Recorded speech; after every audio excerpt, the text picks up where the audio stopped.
The yellow school bus pulls away from the curb with a heavy diesel hum. Other parents are chatting on the sidewalk while their kids quietly hold their hands. Your child turns to the teacher and gives a bright wave goodbye. The teacher smiles and tells you how wonderful they were today. You breathe a sigh of relief. You unlock the front door and step inside the house.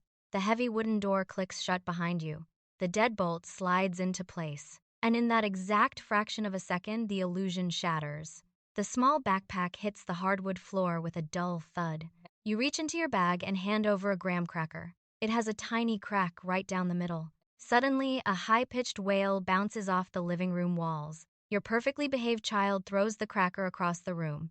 They collapse onto the rug, screaming as if the world has just ended. You stand there in the quiet of your own home, completely frozen.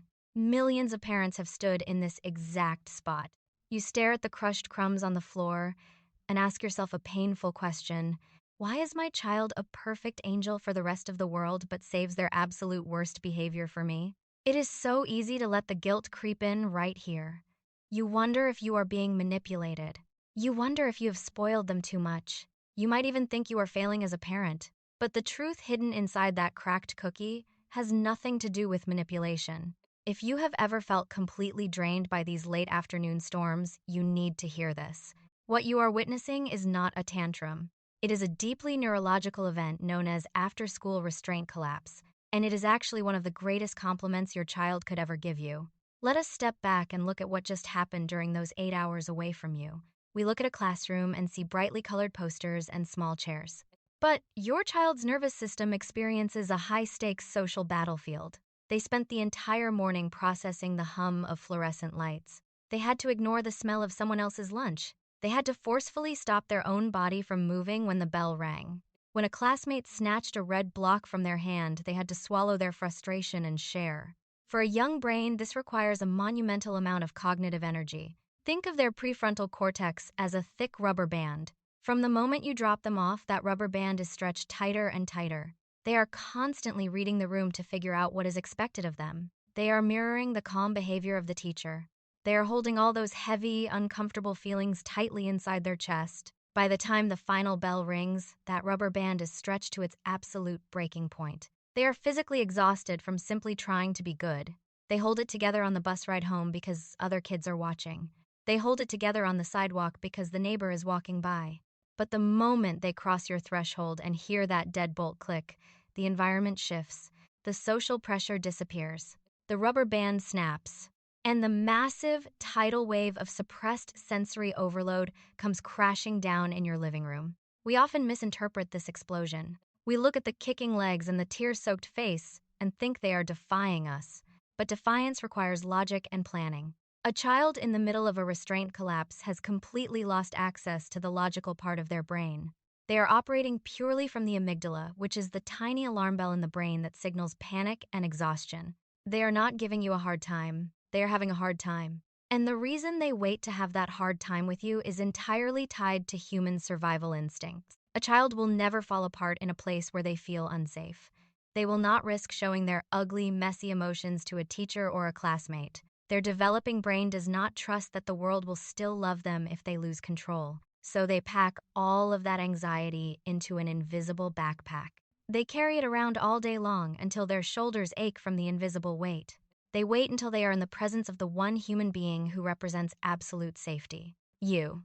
You are their secure base. When your child throws themselves on the floor screaming over a broken cracker, they are not testing your patience. They are testing your unconditional love. They are unconsciously asking if you will still hold them when they are no longer the perfect student.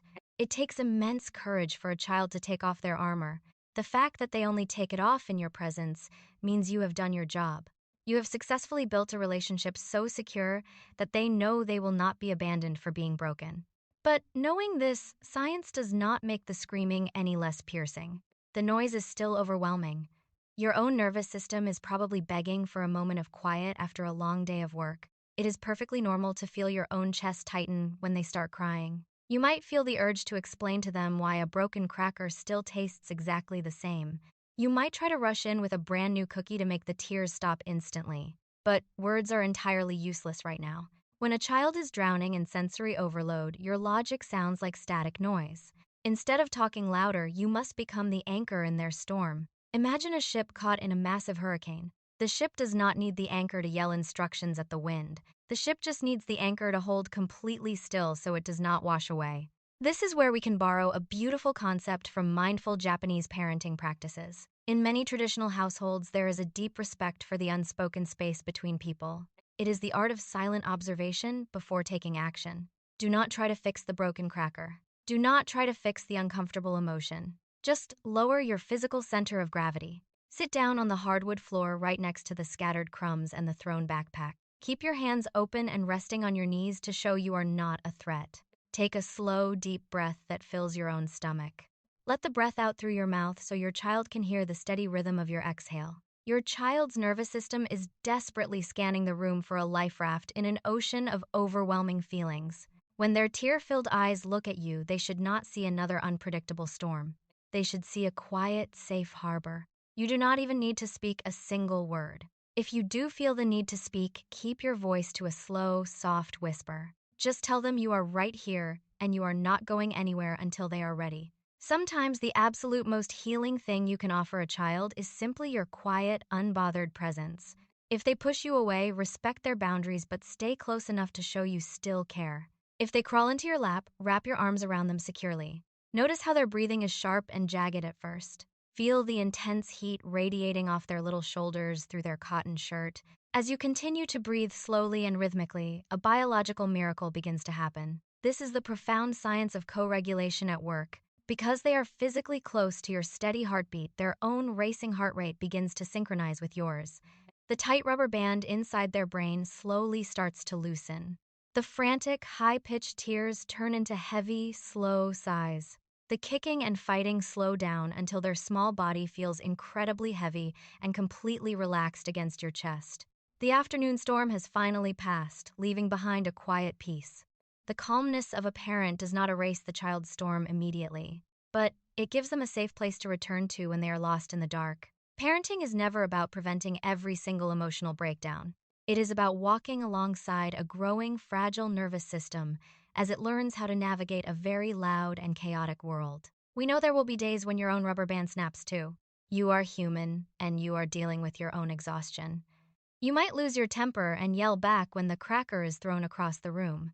If that happens, please do not drown in a sea of guilt. A growing child does not need a perfect mother who never makes a mistake. They just need a mother who knows how to come back, apologize, and repair the broken connection.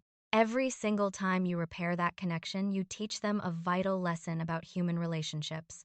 You teach them that love can be temporarily interrupted, but it never truly disappears. You teach them that even when we break, we can always put the pieces back together. So the next time you are faced with an epic afternoon meltdown, take a deep breath. Look down at that tiny, exhausted human curled up on your living room rug. Remember that you are witnessing the messy, beautiful proof of a deeply secure attachment. You are their ultimate safe place in a highly demanding world, and you are doing an absolutely incredible job raising them. If this message brought you a little bit of peace today, please share this video with another parent who might be feeling exhausted right now. They need to know they are not failing and that their child deeply loves them. Do not forget to subscribe to the channel and leave a comment below. Tell us about the wildest after-school storm you have ever weathered in your own home. We read every single story because this community is built on real shared experiences. And if you have successfully navigated the afternoon storms but find yourself facing a completely different battle at 3 in the morning, do not lose hope. If your child keeps waking up and demanding your presence in the middle of the night, there is a secret language in their sleep cycles that you might be missing. Stay tuned and check out our next video right here on the screen. We will decode the hidden reasons behind night wakings and show you how to bring peace back to your midnight hours.